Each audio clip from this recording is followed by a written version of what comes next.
अस्सलाम वालेकुम दोस्तों, रियल वर्ल्ड में आप सबको खुश आमदीद। नाज़रीन ग्रामी, कैलिफोर्निया के उस नर्सिंग स्कूल का पर्चा बहुत दिलचस्प था। पर्चे में 10 सवाल थे। 9 सवाल मेडिकल, साइंस, तिब्बी सहूलतों और मरीज की निगहदाश्त से ताल्लुक रखते थे, जबकि आखिरी सवाल नर्सिंग स्कूल की स्वीपर के बारे में था। एग्जामिनर्स ने ज़ेरे तरबियत फीमेल और मेल नर्सों से पूछा था, आप स्कूल के कॉरिडोर साफ करने वाली स्वीपर का नाम लिखें। तालिब इल्म ये सवाल पढ़कर हैरान रह गए। ये मेडिकल का पर्चा था और मेडिकल के पर्चे में इस किस्म का सवाल बेतुका और गैर जरूरी दिखाई देता था। कमरे इम्तिहान में एक तालिब इल्म ने हाथ उठाया। एग्जामिनर ने इसकी तरफ देखा और मुस्कुराकर पूछा, यस। तालिब इल्म ने पूछा, क्या आखिरी सवाल के नंबर दूसरे सवालों के बराबर है? एग्जामिनर ने हाँ में सर हिला दिया और पुरजोश लहजे में जवाब दिया, 100%। तालिब इल्म मजीद हैरान रह गए। ये नौजवान जूं जूं 10वें सवाल की तरफ बढ़ रहे थे, उन्हें इसी कदर बेचैनी महसूस हो रही थी। ये 4 साल से इस स्कूल में पढ़ रहे थे। इन 4 बरसों में हर तालिब इल्म ने इस स्वीपर को दिन में औसतन 4-5 मरतबा देखा था, लेकिन किसी ने इसका नाम जानने की कोशिश नहीं की। ये लोग सुबह स्कूल आते थे तो खातून स्वीपर वाइपर से कॉरिडोर साफ कर रही होती थी। ये लोग क्लासरूम से लेबॉर्ट्री आते थे तो ये खातून को उस लेबॉर्ट्री के शीशे साफ करते देखते थे। दोपहर की लंच ब्रेक के दौरान ये खातून स्कूल का लान साफ करती दिखाई देती थी, और दोपहर को जब तालिब इल्म हॉस्टल की तरफ रवाना होते थे तो ये डस्टबिन की सफाई में मसरूफ होती थी। आंधी हो, तूफान हो, बारिश हो, गर्मी हो या फिर सर्दी, इन तालिब इल्मों ने इस खातून को हमेशा कैंपस में काम करते देखा, लेकिन कोई तालिब इल्म कभी इस खातून के पास नहीं रुका। किसी ने इससे हाथ नहीं मिलाया और किसी ने इसका नाम जानने का तकल्लुफ नहीं किया। यह रवैया सिर्फ इस खातून स्वीपर तक महदूद नहीं, हम सब लोग इसी माइंडसेट के मालिक हैं। हम कभी अपने से कमतर स्टेटस के लोगों का नाम और हाल मालूम करने की कोशिश नहीं करते। हमें अपने अफसरों और मालकान के आने से पहले उनके नाम, उनके वालिदैन के नाम, उनके बच्चों के नाम, हत्ता के उनके अजीजों, रिश्तेदारों और दोस्तों तक के नाम मालूम होते हैं। लेकिन जब हमारी तवज्जो मातहतों की तरफ शिफ्ट होती है तो हम इनके दर्जों और स्टेटस के मुताबिक इनके नामों से लाताल्लुक होते चले जाते हैं। डायरेक्टर के लिए डिप्टी और असिस्टेंट डायरेक्टर महज असिस्टेंट डायरेक्टर और डिप्टी डायरेक्टर होता है। इन अफसरों के लिए सेक्शन अफसर, असिस्टेंट और स्टेनोग्राफर नाकाबिले तवज्जो हो जाते हैं, और ये इनका नाम मालूम करना या इनका नाम याद रखना मुनासिब नहीं समझते। पीछे रह जाते हैं क्लर्क, चपड़ासी, चौकीदार और स्वीपर। तो ये लोग ऐसी मखलूक हैं जिनके कान, नाक, आंखें, बाजू और टांगें तो इंसानों जैसी होती हैं, लेकिन ये इंसान नहीं होते। चुनांचे जिस तरह हमारी नजर में तमाम बतखें महज बतखें, तमाम मुर्गियां सिर्फ मुर्गियां और तमाम बिल्लियां सिर्फ बिल्लियां होती हैं, बिल्कुल इसी तरह हम लोग तमाम स्वीपर्स को स्वीपर्स, तमाम चौकीदारों को चौकीदार और तमाम चपरासियों को चपरासी समझते हैं।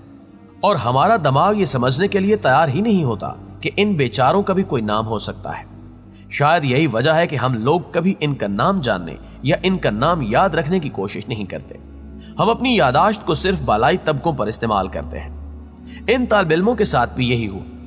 ये इस स्वीपर को रोज देखते थे, लेकिन इनमें से किसी ने इसका नाम पूछने की जहमत गवारा नहीं की। यहां तक कि इम्तिहान का दिन आ गया। इम्तिहान के वक्त भी वो खातून स्वीपर मामूल के मुताबिक इमारत के शीशे साफ कर रही थी, लेकिन उस दिन तालिब इल्म पर्चे से नजरें उठा उठा कर उसकी तरफ देख रहे थे। और उस दिन उन नौजवानों को पहली बार मालूम हुआ कि खातून स्वीपर के बाल मेहंदी रंग के हैं। वो जरा सी फरबई माइल है और उसकी एक आंख दूसरी आंख से छोटी है। पूरी क्लास में से सिर्फ फिलिप को उसका नाम मालूम था। फिलिप ने स्वीपर का नाम लिखा और पर्चा मुम्तहिन को देकर बाहर आ गया। उसने स्वीपर से हाथ मिलाया, झुककर उसका शुक्रिया अदा किया और इमारत से निकल गया। खातून स्वीपर बड़ी देर तक अपना हाथ देखती रही, क्योंकि कॉलेज की हिस्ट्री में पहली बार किसी तालिब इल्म ने इसके साथ हाथ मिलाया था। नाज़रीन ग्रामी, मैंने ये कहानी अपने एक दोस्त को सुनाई तो उसने जवाब में मुझे रूसी कहानी सुना दी। मॉस्को शहर में एक कोचवान रहता था। ये कोचवान शहर के एक चौक से प्रोफेसरों, आला सरकारी अफसरों और डॉक्टरों को उठाता था और दूसरे चौक में पहुंचा देता था। वो 10, 15, 20 बरसों से ये काम कर रहा था। एक दिन वो काम पर ना आया। इसकी सवारियों ने दूसरा तांगा ले लिया। वो 10 दिन गायब रहा। सवारियां दूसरा तांगा लेती रहीं। 10 दिन बाद वो वापस आया तो उसका ख्याल था कि उसकी सवारियां उससे पूछेंगी, पीटर तुम 10 दिन तक कहां गायब रहे? लेकिन सवारियों के लिए वो महज एक कोचवान था। वो आ गया तो ठीक है, नहीं आया तो दूसरा कोचवान ले लिया। बात खत्म। चुनांचे किसी ने उससे नहीं पूछा, पीटर तुम इतने दिन कहां रहे? वो सारा दिन हर मुसाफिर की तरफ इस उम्मीद से देखता रहा कि वो उससे 10 दिनों की गैरहाजिरी के बारे में पूछेगा, लेकिन किसी ने ना पूछा। रात हुई तो उसने तांगा खड़ा किया, घोड़ा खोला और उसे इस्तबल में ले गया। उसने घोड़े की काठी उतारी, उसकी कमर पर हाथ फेरा और उससे मुखातिब हुआ, मेरे दोस्त, मुझे यकीन है कि तुम मुझसे पूछना चाहते हो मैं 10 दिन काम पर क्यों नहीं आया। मेरे भाई, मेरा इकलौता बेटा फौत हो गया था। मैंने इस बेटे को बड़ी मुश्किल से पाला था। ये जवान हुआ, बीमार हुआ और 10 दिन पहले इंतकाल कर गया। चुनांचे मैं इसकी वजह से काम पर नहीं आ सका, लेकिन मैं आज से रेगुलर हूं। प्यारे दोस्तों, आप अगर गौर करें तो मास्को का वो कोचवान, कैलिफोर्निया की वो स्वीपर और पाकिस्तान के तमाम लोअर ग्रेड वर्कर्स एक ही अलमिये के साथ मुंसलिक हैं। इन लोगों को दुनिया के किसी कोने में इंसान का स्टेटस हासिल नहीं। ये लोग 30-30 साल तक एक ही दफ्तर, एक ही घर, एक ही गली और एक ही फैक्ट्री में काम करते रहते हैं, लेकिन कोई शख्स इनका नाम तक जानने की जहमत नहीं करता। ये लोग बीमार हो जाएं तो इनकी जगह दूसरा स्वीपर, दूसरा चपड़ासी, दूसरा चौकीदार और दूसरा गेट कीपर आ जाता है, और साहब को मालूम ही नहीं होता कि अलादिता, मोहम्मद जमील या जोसेफ दफ्तर क्यों नहीं आ रहा। बड़े लोग इसके वजूद और इसके वजूद को दरपेश मसाइल तक से नावाकिफ रहते हैं। मोहल्लेदारों ने कभी गली में झांक कर उस जमादार का नाम नहीं पूछा जो रोज मुंह अंधेरे गली में आता है और हमारे जागने से पहले हमारी गली और हमारी नालियां साफ कर देता है, जिसकी वजह से हमारी गलियां, हमारे घर साफ हैं। हम वैन, बस और टैक्सी के उस ड्राइवर का नाम भी नहीं पूछते जिसके साथ हम रोजाना सफर करते हैं, और जिस दिन ये नहीं आता उस दिन उसका बेटा, उसका भाई या कोई अजीज ड्यूटी पर आ जाता है, और हमने कभी इसके वापस आने पर उससे उसका दुख शेयर नहीं किया।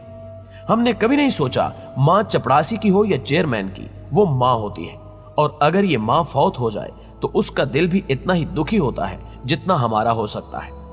हमें बस एक माली, एक खानसामा, एक चौकीदार और एक चपड़ासी चाहिए होता है। वो मोहम्मद बशीर हो, अलादिता हो या फिर जोसेफ, हमारी नजर में वो महज चपड़ासी और माली होता है, और हमने कभी नहीं सोचा कि इस माली, इस चौकीदार के सीने में भी दिल है, और ये भी इंसान होने के नाते इतना ही दुख और इतनी ही खुशी महसूस करता है जितनी हम लोग करते हैं। मैं अक्सर सोचता हूं ये लोग अपने दुख किसको सुनाते होंगे, क्योंकि आजकल तो घोड़े भी नहीं होते कि ये लोग इन्हें अपना दुख सुनाकर खुद को हल्का फुल्का कर लें। काश हम लोग आज से इन लोगों के नाम जानना शुरू कर दें जिनसे किसी ने कभी नाम नहीं पूछा, जिन्हें कभी किसी ने इंसान नहीं समझा। जी तो प्यारे दोस्तों, आज की वीडियो में बस इतना ही। हमेशा की तरह मुझे आज भी उम्मीद है कि आज की इस वीडियो ने आपको बहुत कुछ सोचने पर मजबूर जरूर कर दिया होगा, और अगर वाकई ऐसा है तो वीडियो को लाइक करते हुए अपने दीगर दोस्तों के साथ भी शेयर कर दें। शायद आज से वो भी कुछ नया सोचने लग जाए। इंशाल्लाह आपसे मुलाकात होती है अगली वीडियो में। तब तक अपना ढेर सारा ख्याल रखिएगा। अल्लाह निगहबान।